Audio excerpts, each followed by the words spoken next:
my consumption leads to me comparing.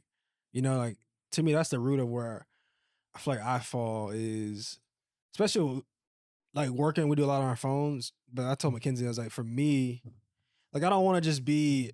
I want to use my phone. I don't want to feel like I'm used by my phone. I feel like sometimes I'll catch myself just scrolling and scrolling and scrolling and looking at the people that I admire or get inspired by, and I'm just so like full of consumption that I'm not creating. You know, and obviously we create for a living, but like it is. I think anybody even if it's not creating, but it's still creating more for yourself. It could be reading books. It could be actually be intentional with your family. But just I don't want my I want to make sure like I'm expressing myself through my phone, but I'm not living my life through my phone. I Mhm. think that's kind of where I've had like a good like way to phrase it or just like wrap my head around it. Because at times I see myself like on my phone, like just entertainment, whether or even just through technology. That I'm not really either creating the life I want, enjoying the life I want, or building the life I want. You know, any of those things. And then to me, when I'm not doing those things, and I'm just full of like lethargy, kind of just like watching other people's lives. That's when I feel like, damn, do I have enough? Am I enough?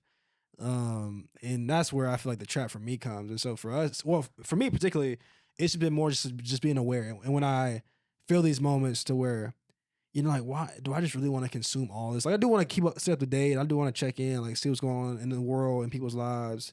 But I really want to make sure, like, my own life is what I want it to be, you know? So almost Mhm. redirecting the energy. Because it's really just energy and attention. Like, where are you putting it?